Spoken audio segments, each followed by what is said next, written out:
This is AM 560, The Answer.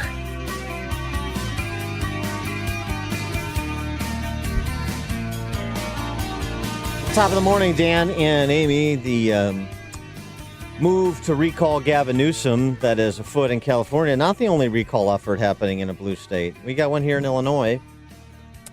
A group in St. Charles, calling themselves District 303 Move Forward, seeks to recall St. Charles District 303 school board members Nick Manheim, Carolyn Waibel, Becky McCabe, Jillian Barker, and Ed McNally, and they're circulating a petition to do so. Why, pray tell, would you want to recall members of your local school board? Well, to get an answer to that question, we're pleased to be joined by Michelle Casile, who is part of that District 303 Move Forward group. Michelle, thanks for joining us. Appreciate it. Thank you for having me on the show. So why are you guys upset with your local school board? Well, there's a few reasons why. The petition was brought forward by 22 members of the D303 Move Forward group. Some of the reasons are the decline in academic performance before the pandemic, no focus on student well-being, no data-driven decisions. They do not always follow policy, lack of transparency, communication, accountability, and some conflicts of interest. So we've asked them we are recalling them and asking them to resign from their positions. Those, and I think that those are reasons that are common among many school boards. This pandemic has highlighted the lack of accountability, communication, transparency in many districts. So. Well, what has been their reaction to your petition? That was filed with the Kane County Recorder's office. Yes, it was filed with the Kane County's Recorder's office. I think it's been received in the public. There's been some mixed reviews about it, mixed feelings about it. But all in all, we are collecting signatures right now. So a lot of people have been coming forward and talking to us about their experience with the school board, with the district. A lot of them are people who have been in the district for many years, and they've been saying, yeah, we've been seeing this. We've been seeing this. So, and they support us. So we have gotten a lot of support. Sometimes that's silent support. I think it's just the times that we live in, but well, this is so this is so interesting because suburban school districts, particularly in more well-to-do communities like St. Charles, often get a pass because of their reputation. Oh, this is a well-heeled community. It's a highly educated community. We're very proud of our school district. They're very possessive of the school district too. Nobody criticized the school district. This is our school. This is where my kids go to school. This is you're going to negatively impact my home value if you criticize anybody here. You can't do that. And so to actually look at what the school is producing is an act of revolution in this state. It's remarkable. So what is St. Charles producing? What has happened to St. Charles specifically? Because whatever's happened to St. Charles, and I don't know it as well, I can tell you it's happened in terms of declining work product, declining student performance, declining student preparedness. It's happening in Naperville and Wheaton and Barrington and New Trier as well. It's just some of these other communities, Hinsdale, some of these other communities don't want to admit it.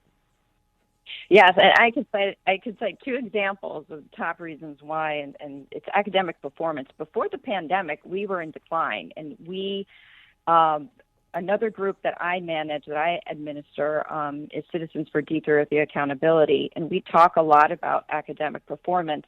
One example is for the last 3 years before COVID, D303 high school composite SAT scores were below 1,100. D303 ranked 6th among 8 comparables. And Dan, you just mentioned the comparables. Those are our comparables. Outside of New Trier, those other ones, Naperville, Indian Prairie, Barrington, those are our comparables. About 5 out of 10 elementary schools fell below district average academic performance at the 5th grade exit year level before the pandemic. So we need board members who will address the academic decline. And I got a solution. I got a solution for you. Boy. You don't need to recall school board members. Stop testing. Stop measuring. That's the new protocol. Just ignore any efforts to measure, and then you don't have a problem. I can tell you that every time we post on Citizens for D303 Accountability, every time we post academic results, they're like, "Oh, well, these are state tests, and just stop. We're testing too much." And right. I'm not sure if that's the solution, because we just got our DF report yesterday, finally, because they did not want to give it to us, and it was not good. So, we're not doing as well as we could be. And Dan, you made a great point. We're known as a premier school district. That's what we are known as. And people move here for our school districts. But in the last, I've been here for about 11 years. In the last 5, it's been a sharp decline. And I think that's leadership. That's has to do with leadership and the decisions that they make. All right, Michelle, but then how has the pandemic made it worse, and how have they handled the pandemic? Are they looking at the science and the data? No, they're not looking at the science and the data. I mean, we're like every other district. I mean, we're not completely remote, but we are hybrid, and we only have 2.5 days. Our high schoolers can't eat lunch. Our middle school, our high schools can't eat lunch in school, and our middle school goes every other day. And and that day that they're home is synchronous. So our instruction time is cut. It's cut drastically this year. So they're hoping to cover 75% of the curriculum. So we lost curriculum last year and instruction time last year, and now we're just going to meet 75%. It's not good enough. So we're not unique in that, but it doesn't help when pre-COVID you're in decline. So, please tell me, though, that the 25% of the curriculum that won't be covered is not Black Lives Matter Week curriculum. But please tell me that was salvaged. Has that been salvaged? I'm sure it has. Yes, we've gotten a lot of screenshots of some interesting curriculum. I mean that's actually a serious point too. So rather than preparedness in the traditional disciplines, reading, writing, arithmetic, so to speak, St. Charles, these again well-to-do communities with schools run by Champagne socialists, they're buying in. Hook, line, and sinker to critical race theory and all of this agitprop disguised as instruction. Yes, they are. There is an upcoming vote on deep equity. Corwin, who it's a deep equity program. Deep equity. Deep equity, Corwin. Yeah, was it Deep Equity? Didn't Ed Harris star in Deep Equity? Yeah, the sequel. Yeah, Equity. I'm sorry. Go ahead. Deep Equity program. That doesn't sound too Orwellian, right? It's Gary Howard's program. They want to. This is the First Pass, which is a training program for teachers, and with a program director. And we have an upcoming vote. But here's the funny part about this is that there's a whole other group that is working on educating the public, our community, our D303 community, just on deep equity. So we have a lot of issues happening at the same time.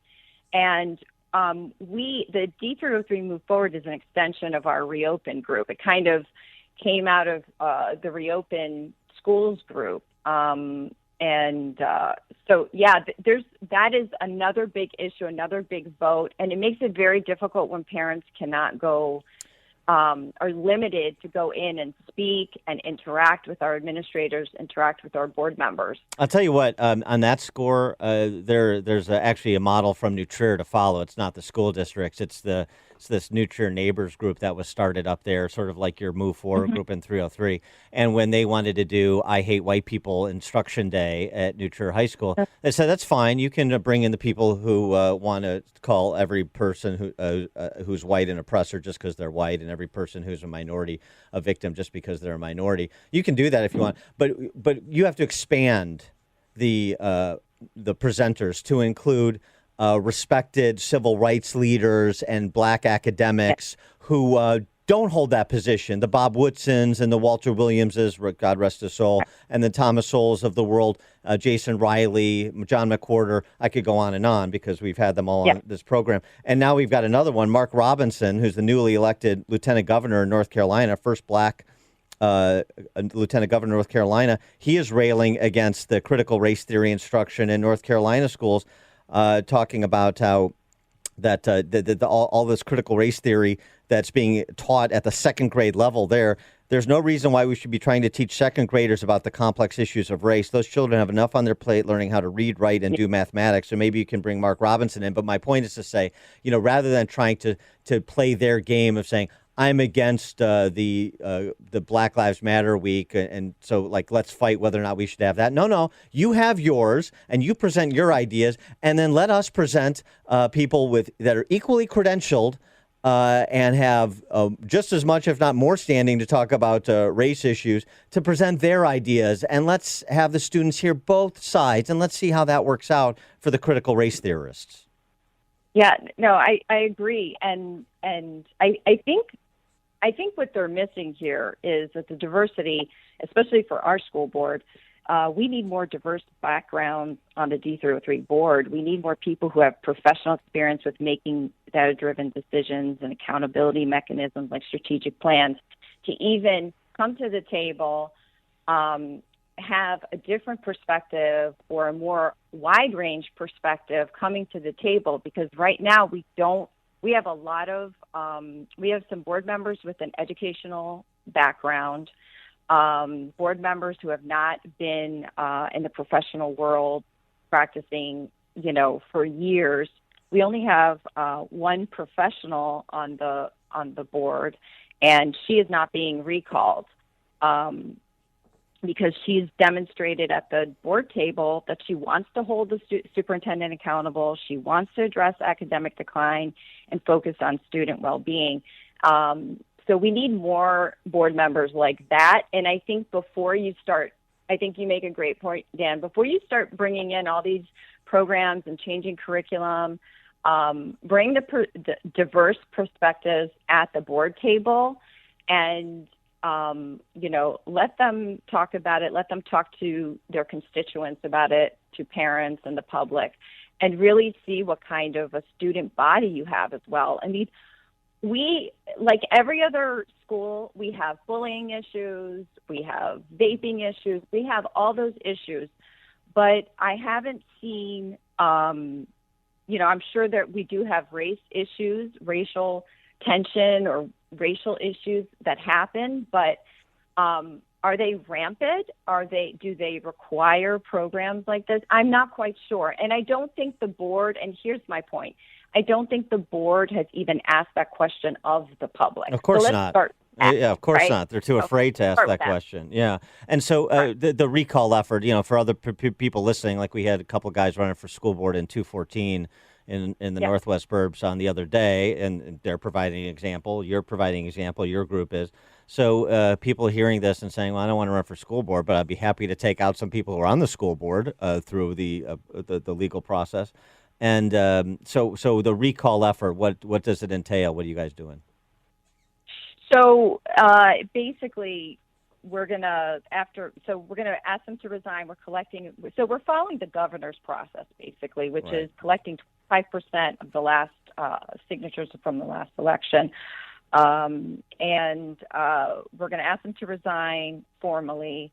But really, this is an education process. This is educating our community on what the issues are and how we need to, why we need change. And then we're going to go to the city and villages and ask them to adopt an ordinance like Buffalo Grove. Buffalo Grove currently has a recall ordinance, and we're probably the only one that I know of in the state of Illinois. And then it remains to be seen if this will go to a special election. I mean, if that is up to the election board. Buffalo Grove. There was a trustee recalled in Buffalo Grove. Oh, yeah. It can happen. Yeah, it's possible. Yeah, it can happen. So really, we're using this as a process to educate, because that's really my background has been, my history in this district has been to educate people on the D303 facts. and let them make their decision. So educate and then take this to our city and villages and say, hey, there's really a need for a recall process. I mean, I just want to say this. School board members are elected officials who take an oath of office. This is not a volunteer position, which is what our school board members have been calling it. They've been calling it a volunteer position. We're a large school, $200 million budget at D303 and almost 12,000 students. So about 84% of our budget is funded by taxpayers. That does not seem like a volunteer position. Mm-hmm. You know what I mean? Yeah, so, I mean, the point is, right, that you volunteer to run for office, you volunteer to serve, but there are fiduciary and other responsibilities attendant to the choice you made to volunteer. I mean, this I don't need this. I'm a volunteer. Good. Well, then stop volunteering if you don't need it. No problem. We'll find somebody else. It's just like the politicians at other levels who say that, oh, I don't need this. I'm selfless. I'm sacrificing. Hey, you know what? Stop sacrificing for me. Hey, don't stop doing me favors. Okay. If it's too much trouble, no problem. I agree with that. I'm glad you pointed that out. All right. I'm sorry, but more information, if people want more information out your way or just in general to maybe replicate what you guys in St. Charles are doing? Yeah, we actually, Plainfield's D202 is doing the same thing as we are, and that's where we got a lot of advice from. We're on Facebook at D303 Move Forward. It's an action page, so anyone can view it. They can come, they can ask us questions, they can reach out to us if they have any questions and they want to replicate a recall of their school board as well. And we'll be happy to help them and answer any questions. Michelle Casile, St. Charles, District 303 Move Forward Group. Michelle, thanks so much for joining us. Good luck out there. Thank you. Thank you for having me on the show today.